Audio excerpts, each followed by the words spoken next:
Lo primero que hace un ser humano es respirar y lo último que hacemos al despedirnos de esta vida es expirar. Y vida es lo que ocurre entre medias. Estamos como sociedad acostumbrados a comer carne, entendemos que es una parte muy importante, lo defendemos a muerte, como se defendió en otra época el tabaco. Te ayuda a dormir mejor, a caminar mejor, a hacer el ejercicio con más facilidad, a tener que acarrear menos peso.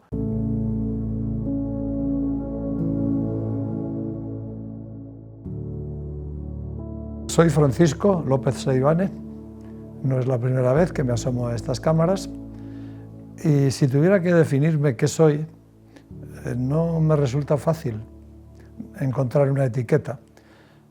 Creo que mi actitud en la vida es la de un buscador, siempre ha sido esa.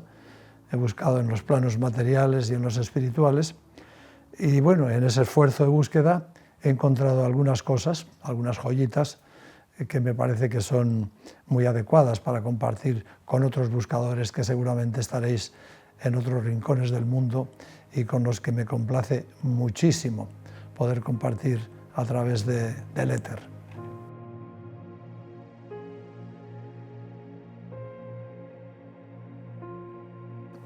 Bueno, la respiración es lo primero que hace un ser humano al venir al mundo. Algunos creen que no. Yo pregunté en una ocasión a un ginecólogo qué es lo primero que hace un bebé al venir al mundo y me dijo que llorar. Y bueno, llorar es una forma de arrancar a respirar. Lo primero que hace un ser humano es respirar y lo último que hacemos al despedirnos de esta vida es expirar. Y vida es lo que ocurre entre medias. Esto es así de simple. Por lo tanto, la respiración es un acto básico de nuestra vida y, curiosamente, es un ejercicio, es una acción que pocas personas hacen adecuadamente. Creemos que se respira con el pecho. No, la respiración tiene que ver con el diafragma. El diafragma es esa membrana que sostiene los pulmones, que la separa el tórax del abdomen, y cuando se pone plana es cuando los pulmones se expanden, entonces entra la respiración. Otro error muy común y muy nefasto es respirar por la boca. La boca es para comer. Ni se come con la nariz, ni se respira a través de la boca. Es cierto que la naturaleza muy sabia ha buscado un camino de emergencia para respirar cuando las fosas nasales están obstruidas. Pero en realidad eso es muy ocasional. Normalmente hay que respirar por la nariz porque tiene un recorrido muy específico, tiene una mucosa que lo va humedeciendo, tiene unos cilios que son como pegajosos, y muchas partículas diminutas, microscópicas van quedando ahí, de tal manera que el aire llega a los pulmones calentito y limpio. Los pulmones, para beneficio de muchos que quizá no lo sepan, otros lo sabrán porque es de dominio común, se componen de millones de diminutos alvéolos, son esponjosos, que están separados entre sí por unas membranas muy finitas, casi como de ala de mosca, por las que se filtra el oxígeno a la entrada y sale el dióxido de carbono, el aire respirado, hacia afuera. El oxígeno solo puede entrar, el dióxido de carbono solo puede salir. Este es el acto de la respiración. Los pulmones tienen una gran capacidad porque son expansivos, pero para que se expandan los pulmones hay que mover el diafragma y por lo tanto el diafragma es una parte importante del aparato respiratorio. ¿Qué ocurre? Que cuando una persona está en tensión, lo primero que contrae es el plexo solar, el vientre, y eso obstruye el movimiento del diafragma y la respiración se hace muy corta y muy seguida. Hay que respirar deprisa para llevar un poquito de aire, se agita. Y bueno, esto es un problema que nos debe llevar a entender que debemos relajar el plexo solar para que se mueva el abdomen. Aquí es donde primero se refleja la tensión. La respiración es importante en todo momento. El control del diafragma es básico, eso se entrena, y otra cosa que no me queda más remedio que decir es que los pulmones, que son la base de nuestra vida, no se les puede castigar, no se les puede deteriorar con el tabaco. Eso debiera estar prohibido de raíz, porque es un veneno. La nicotina entra en los pulmones y no pasa, solo pasa el oxígeno. La nicotina va quedándose pegada a esa pared, que es como el ala de una mosca, va taponando esos poros microscópicos y con el tiempo termina por derruir esa pared, que es muy delicada, y luego otra, y donde había miles de alvéolos va saliendo un bulto, que es un enfisema pulmonar, que bueno, los especialistas lo saben perfectamente, pero yo creo que debiera de enseñarse en las escuelas. De modo es que, por favor, amigos, amigas, no al cigarrillo, no al cigarrillo, nada que vaya en contra de nuestra salud. Y bueno, otra cosa muy importante son los ejercicios específicos que las técnicas milenarias del yoga nos han mostrado, ejercicios de pranayama, respiraciones forzadas para vaciar los pulmones al máximo y regenerarlos con oxígeno entrante puro, respiración alterna y retención de la respiración para que el oxígeno quede en el cerebro y actúe calmando. Eso nos predispone a ese punto tan maravilloso de nuestra mente, que es lo que llamamos meditación, que es un estado de quietud absoluta de la actividad mental. No hay preocupaciones, no hay planes, no hay observaciones, solo es estar. Y en ese momento la respiración es muy leve y nos ayuda a permanecer ahí, pero hay que trabajarlo.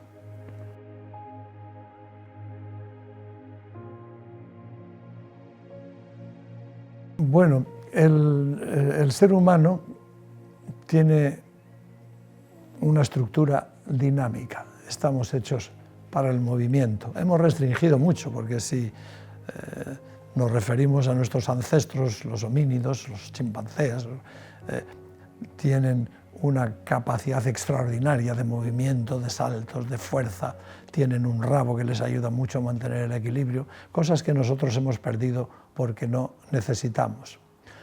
Pero el movimiento es básico para estimular la circulación, para fortalecer los músculos, para miles de cosas. Y esta tendencia actual a permanecer en el sillón, pasando muchas horas escribiendo en el ordenador, en la televisión, en charlas, es muy nociva. El ejercicio es muy importante y consiste, como todo el mundo sabe, en la contracción de los músculos para generar movimientos, y esto pues se hace de mil maneras. Un movimiento es caminar, otro es hacer atletismo, bicicleta. El caso es que se muevan los músculos y eso activa la respiración y distribuye la circulación que llega a todos los sitios. Muy positivo y fantástico. Pero hay otra cosa, que es a la que vamos a referirnos y en la que yo me centro más, que no se debe al efecto de los músculos, es decir, estoy hablando del yoga, que no se refiere a la capacidad motriz de los músculos. No podemos hablar de ejercicios de yoga, no es una buena forma de expresarlo, sino posturas de yoga. El yoga son posturas, se permanece en una postura. ¿Y cuál es la diferencia? En el ejercicio hay movimiento, hay contracción muscular, hay circulación de la sangre. En la postura de yoga se trabaja más con el tejido conjuntivo, esas fibras que envuelven cada músculo, cada fibra de cada músculo e incluso el cuerpo entero y la piel. Gracias a esa envoltura que tenemos podemos hablar de un cuerpo, si no seríamos miles de piezas. O sea que eso que nos hace ser una unidad que llamamos cuerpo es básicamente el tejido conjuntivo que abarca todos los músculos, los miembros, todo, y tiene unas propiedades muy distintas a las musculares. El músculo se contrae y también se extiende. El tejido conjuntivo no es elástico como el músculo, sino es plástico, de tal manera que lo estiras, permaneces en el estiramiento y se queda, como el chicle. El chicle, lo estiras y se queda. Esto es muy importante, porque al envolver cada fibra y cada músculo, cuando el músculo se contrae, la fibra se va adaptando y es lo que mantiene al músculo contraído. Cada vez que nosotros hacemos una contracción muscular, yo contraigo el bíceps, traigo el brazo, pero muy pocas veces hacemos un movimiento opuesto con los extensores para volverlo a su sitio, lo dejamos así medio tal y siempre andamos con algún músculo medio contraído, consumiendo energía inútilmente. Entonces esa energía que se queda ahí dificulta el paso y nos mantiene en tensión, afecta al pensamiento también. Con el yoga lo que hacemos es ponernos en una postura que alargue al máximo el tejido conjuntivo y permanecemos en ella. Lo que es un estiramiento físico se traduce en una reacción química que hace que el tejido conjuntivo permanezca así en ese estiramiento, lo cual permite expandirse al músculo, y cuando terminamos la postura, la energía fluye, hay ligereza, hay bienestar, y llega a la mente, porque esa armonía en la circulación de la energía se traduce en una quietud mental también. Y ese es el efecto último del yoga. No solamente quita las tensiones musculares que vamos acumulando, porque las emociones se traducen en tensiones musculares. Entonces, esto facilita la entrada en prácticas más profundas como la meditación, da una sensación de armonía interior, relaja la mente, porque la energía fluye con naturalidad y mejora mucho las relaciones con otros también, porque no hay ese intercambio emocional, no hay esa tendencia a la reacción colérica o al enfado, sino que hay más distensión, se miden las cosas, se aceptan, se habla, el diálogo. Entonces, el yoga es una herramienta fantástica, para mí, el mejor invento de la humanidad. Es muy antiguo, se pierde en la noche de los tiempos y, bueno, ¿cómo será la cosa? Que López Ibor, aquel famoso psiquiatra español, ya definía a la siesta, que es nuestra manera de relajarnos, como el yoga ibérico.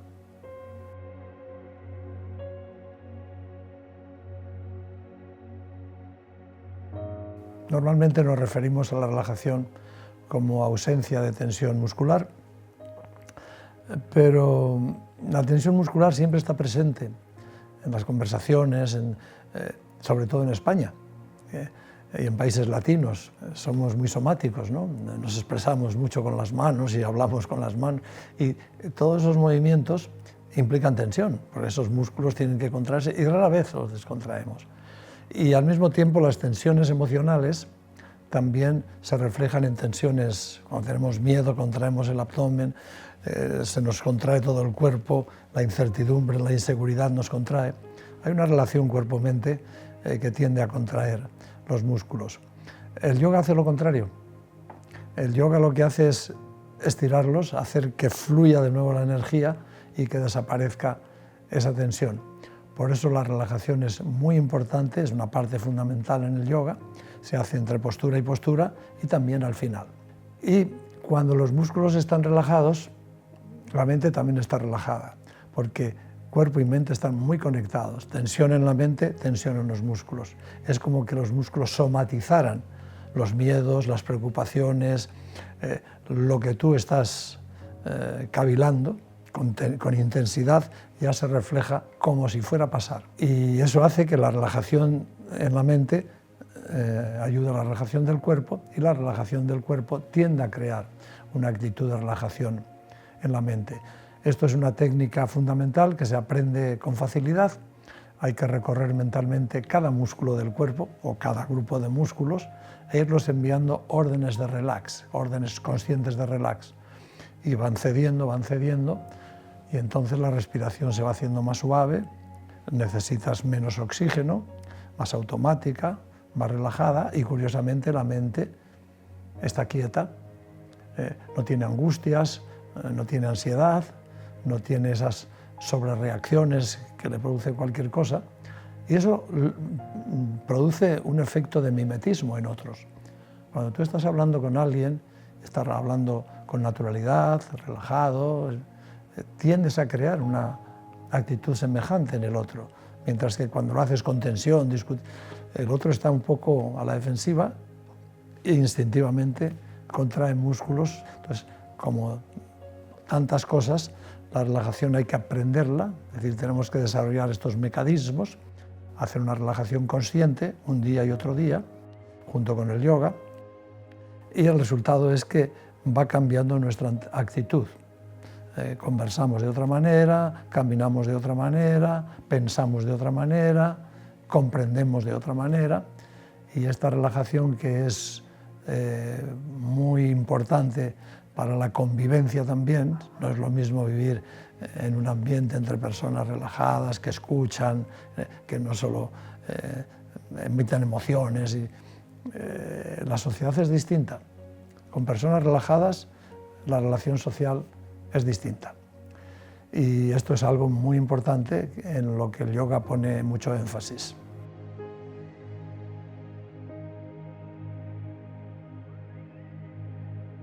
La dieta natural del hombre es objeto de controversia en todos los rincones del mundo, por la sencilla razón de que muchísimos años de dificultades en la evolución de la humanidad hemos pasado por periodos muy difíciles y primum vivere. Lo primero es la supervivencia, y no ya el hombre, nuestros antepasados, los homínidos, cuando tuvieron que huir de las selvas, tuvieron que adentrarse en la sabana, no tenían defensa, no tenían alimento y tuvieron que convertirse prácticamente en carroñeros. Y así tenemos que la dieta natural, por distintas circunstancias históricas, ha ido mudando y nos ha hecho adictos a comer carne, algo que es profundamente negativo para nuestro cuerpo y también para nuestra mente. La proteína, sí, es necesaria, pero la proteína de la carne no es igual que la proteína vegetal. Estamos como sociedad acostumbrados a comer carne, entendemos que es una parte muy importante, lo defendemos a muerte, como se defendió en otra época el tabaco. Los médicos fumaban en los quirófanos, los políticos fumaban en el Parlamento y los curas fumaban en la sacristía. Bueno, pues ahora es igual, ahora nos agarramos a la carne porque es nuestra comida tradicional desde toda la vida. Me voy a tomar la molestia y la libertad, este es mi último libro, de mostraros este libro porque hay un capítulo que dedico a esto y no voy a leer lo que yo he escrito, bueno, lo que he escrito yo sí, pero voy a leer de dónde sale este capítulo.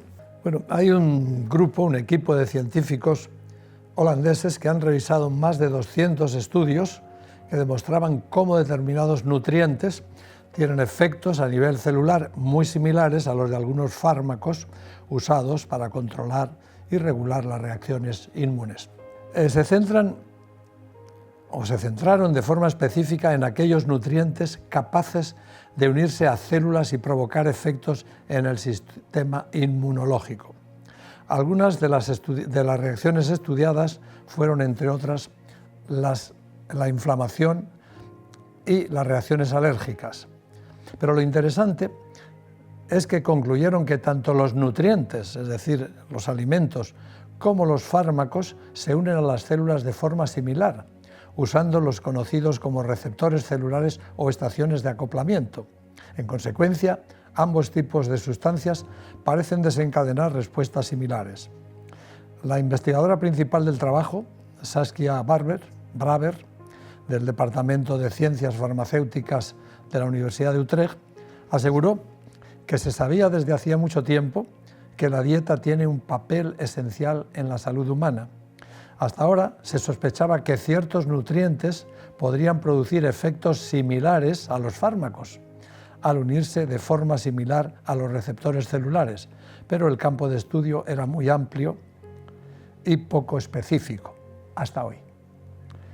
Dado que las respuestas inflamatorias parecen estar involucradas en la mayoría de las enfermedades no transmisibles actuales, es decir, el cáncer, las enfermedades metabólicas como la diabetes o las enfermedades cardíacas y pulmonares, que representan en su conjunto el 71% de las muertes del planeta, los investigadores decidieron centrarse en ellas, lo que les permitió crear una amplia descripción de decenas de nutrientes capaces de unirse a estos receptores y modular respuestas inmunes, para bien o para mal. Así llegaron a saber que algunos nutrientes producían efectos proinflamatorios, mientras otros los producían antiinflamatorios de forma natural. Veamos ahora cuáles son los malos proinflamatorios y cuáles son los buenos antiinflamatorios. Como ejemplos, los investigadores se refirieron a los ácidos grasos saturados, las grasas animales, lo subrayo, como nutrientes capaces de producir reacciones inflamatorias y a las fibras vegetales y frutas, como potentes antiinflamatorios naturales. Así concluyeron que los alimentos procesados, cargados frecuentemente de grasas saturadas, que son las animales, son el máximo exponente de la perniciosa dieta inflamatoria. Según Braver y sus colegas, este descubrimiento podríamos llevarnos pronto a la edad, por resumir. En el estudio se viene a, por no hacerlo muy largo, se viene a decir que recomiendan una dieta basada prácticamente en verduras, plantas, granos, vegetales, y como una atención a una costumbre profundamente arraigada en la inmensa mayoría de los seres humanos, se podría tomar como máximo 80 gramos de carne a la semana, una hamburguesa, digamos, a la semana. Eso sería lo máximo recomendado como una concesión, pero la dieta básica tiene que ser natural. Y esto es lo que quería hablaros de la dieta. Ha de ser básicamente vegetal, muy rica en frutas, la fruta es la esencia, somos básicamente frugívoros, pero también hay muchos nutrientes en los cereales. Tienen que acercarse lo más posible a su estado natural y eliminar todas estas cosas, los azúcares. No, hay azúcares en la fruta, por supuesto. Cuando hablamos del azúcar, es el azúcar refinado, procesado. El azúcar es un producto, el azúcar común que compras por kilos, es un producto procesado, refinado, que todo el mundo está de acuerdo, no solo en que engorda, en que es muy malo para los dientes, en que es deleterio, no al azúcar, ni tampoco a los edulcorantes. Ahora te enseñan mucho sin azúcar, pero le meten edulcorantes, es decir, y te hacen las fórmulas con una letruja que no hay quien la lea y en unos términos muy científicos que está destinado a que nadie se entere bien de lo que come. Pero hay que cuidarse, cada uno tiene responsabilidad. Y comiendo frutas naturales, comiendo arroz, cereales, las lentejas y el arroz han sido la base que ha sobrevivido miles de indios durante miles de años. O sea, no hace falta más y no hace falta ser grandes ni tener salud, no. El cuerpo delgado, elástico, es perfecto. Te ayuda a dormir mejor, a caminar mejor, a hacer el ejercicio con más facilidad, a tener que acarrear menos peso. Si tú pesas 100 kilos, tienes que llevar 100 kilos encima. Eso consume mucha energía, te agota, te hace sudar.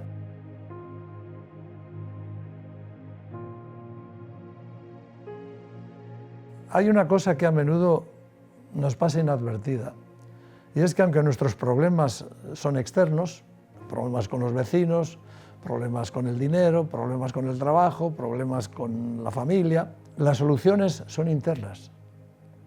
Es decir, los órganos más potentes de nuestro ser están dentro. Es el libre albedrío, es la voluntad, la capacidad de análisis, y ahí es donde tenemos que solucionar esos problemas. Por eso el trabajo, el viaje interior es de la máxima importancia.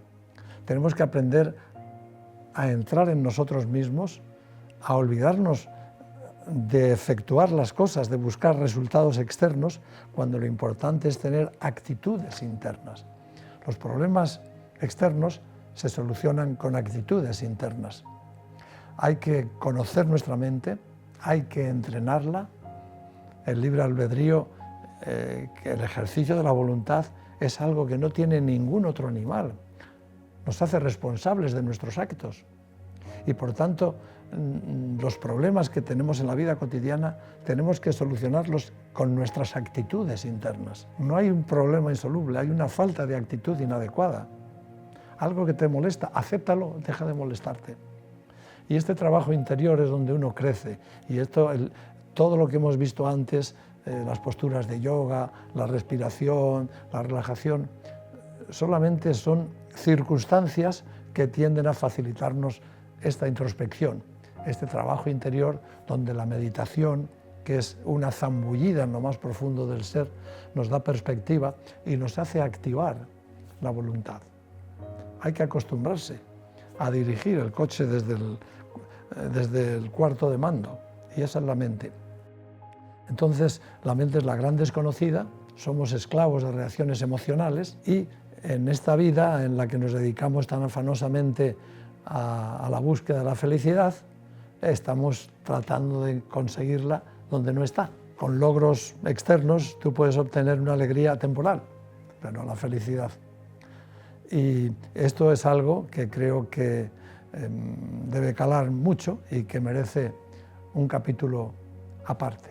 Entonces, el yoga nos ha regalado un instrumento valiosísimo, el mejor de todos, que llamamos meditación, que quizá en castellano no sea la palabra adecuada, los místicos castellanos la denominaban ensimismamiento, que quiere decir meterse dentro de nosotros, detener todos los pensamientos y todas las emociones que burbujean constantemente en nuestra mente y buscar lo que hay más allá, esa esencia de donde todo proviene, sin pensamientos, sin análisis, simplemente permanecer en ella.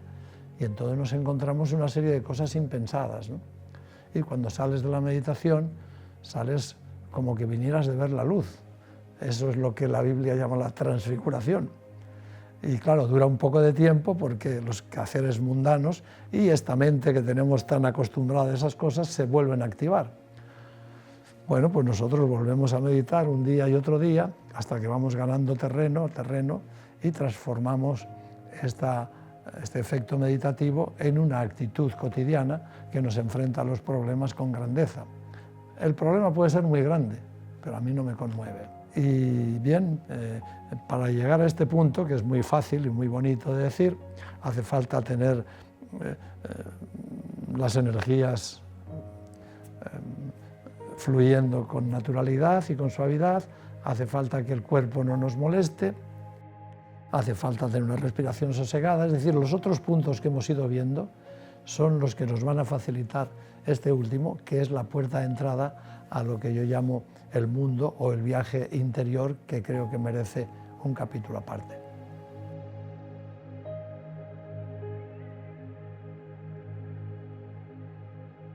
¿Por qué nos cuesta tanto conseguir la felicidad?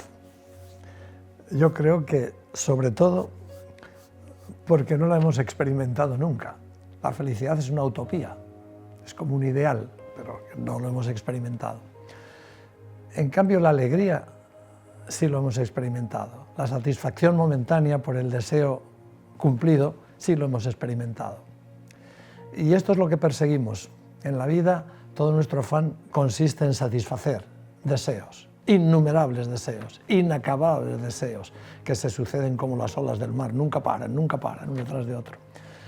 Y bien, nosotros recibimos una compensa, la zanahoria que se le da al burro, es la satisfacción del deseo satisfecho, la alegría, el contento, y en eso nos afanamos. Pero claro, eso es temporal, es humano, la felicidad es otra cosa. La felicidad es justamente lo contrario. La felicidad, y en esto hay que poner mucho énfasis, es la ausencia de deseos. Mientras tú tienes deseos es que te faltan cosas.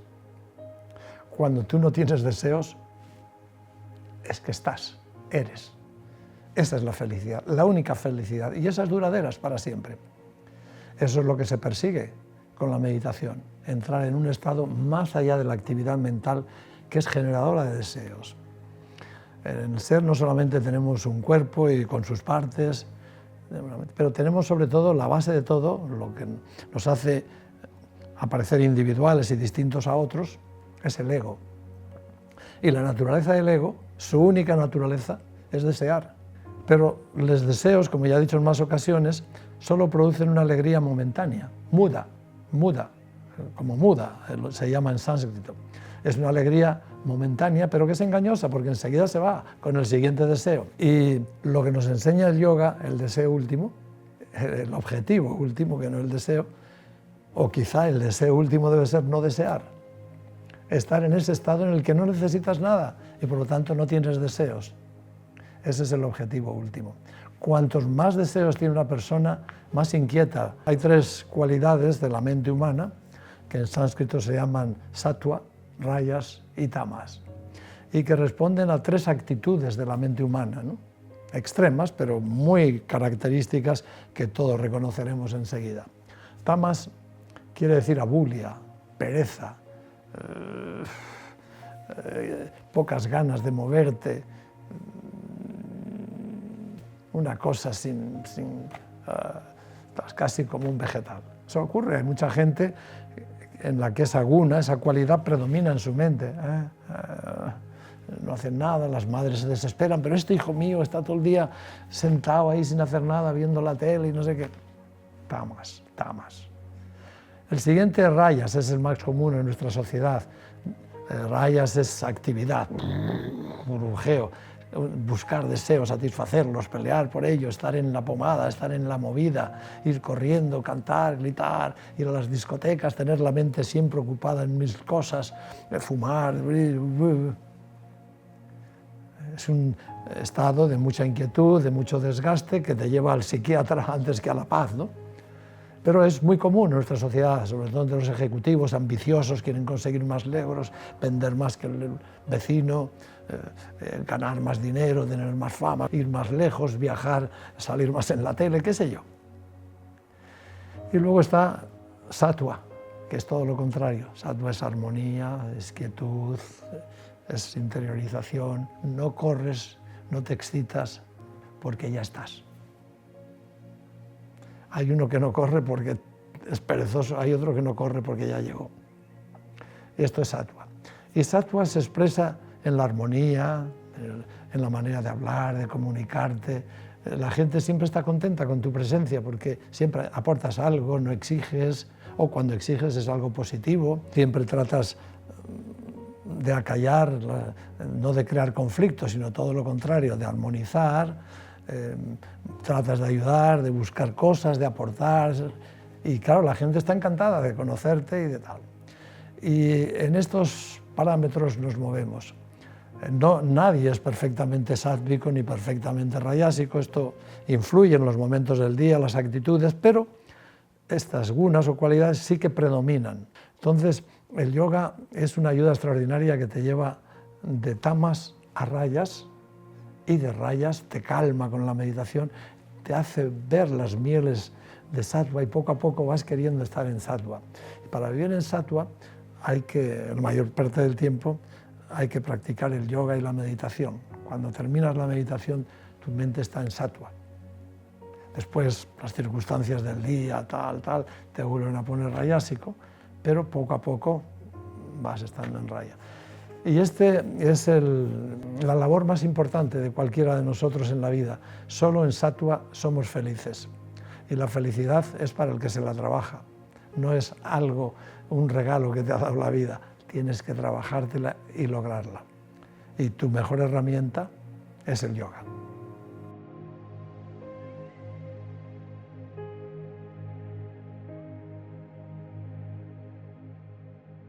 Bueno, hay mucha gente, algunos que están escuchando estos vídeos en lugares muy lejanos, quizá en Sudamérica, en países de habla hispana y tal, me preguntan por mis libros. Tengo bastantes, pero este, que es el último, El Maestro Imperfecto, es muy fácil de conseguir en cualquier lugar del mundo porque está en Amazon.